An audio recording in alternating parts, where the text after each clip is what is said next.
we have independent journalist and independent MP, Mr. Jason Lavigne. Jason, thanks for coming on, sir.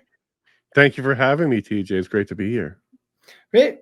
Joining us as well, all the way over from Asia, we have our good friend Donald Best, also an independent journalist.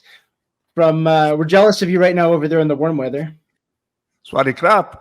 Swaddy krap. Yes, absolutely. Absolutely. And tonight as well, we are going to be joined by a gentleman all the way out from Quebec, Mr. Diego Machado. Diego, sir, thank you for coming on tonight. Hi, nice to meet you. Thank you for having me.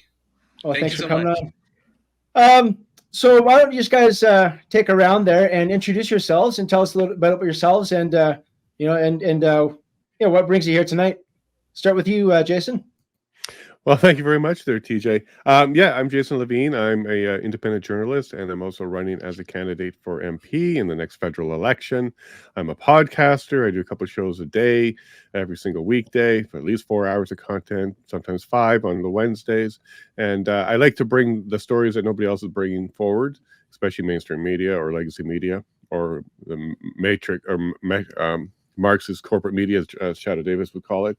And I couldn't be more pleased that TJ is another person out here in Alberta who's bringing stories forward, bringing people together and having wonderful conversations. So what brings me here today was TJ and his inspiration and his desire to spread the word. So I'm happy to be part of that. Thank you, TJ. Well, I appreciate that, sir. Yeah, I actually, out of the 3 gentlemen we have here, I actually got to meet Jason in person back in end of January, I think, when Tucker Carlson came to Edmonton, so I was able to meet up, and it was a good time. Good time had by all. Another person, of course, that I'm a fan of, and another, I don't know what they call it. I guess he's an independent journalist, but for sure, the most famous of them all. Donald, tell us about yourself. Hi, great to be here, TJ. Well, I used to be a sergeant detective with the Toronto Police. And then I went on my own and had quite an interesting career working undercover all over the world, even deep cover, where I would pretend to be someone for a year or more. I'm an anti-corruption advocate, and I was the sole recipient of the 2018 Ontario Civil Liberties Award. I'm an independent journalist, and I did 63 days in solitary confinement. It's the only place that could keep me alive in prison. I was convicted in a civil case in Ontario of contempt of court.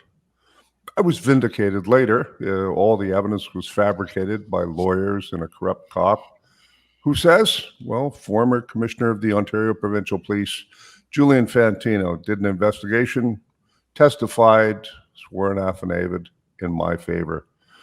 But I still did the 63 days in prison. Gives me a little different perspective on everything. Hi. That's quite an introduction, Mr. Best. Appreciate you coming on today. Diego, we're going to get to your story in depth, but why don't you give us just kind of a quick overview of what brings you here tonight, and in a little bit we'll dig into the details. Absolutely, it's my pleasure. First of all, I am a French-speaking person, and English is my second official language. I'm trying to do my best. And I'm here to share my story and the history of my family. And the first thing that I need to say is I am a Canadian from immigrant origin. I used to work in Colombia as a human rights defender and a teacher.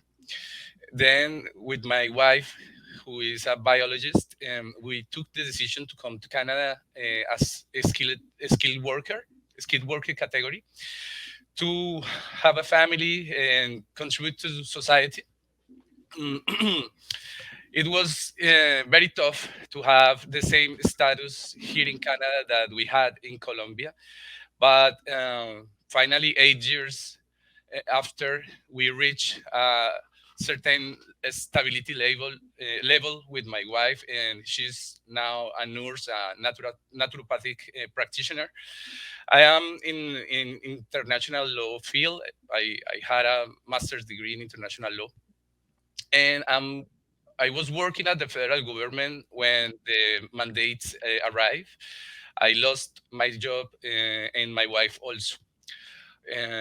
So 2 years after this crisis in my family, I had passed the same situation, but in other field with my kids. So the principal reason that I'm here is looking to restore the dignity of my wife and fight for the rights of my kids. This is the principal reason.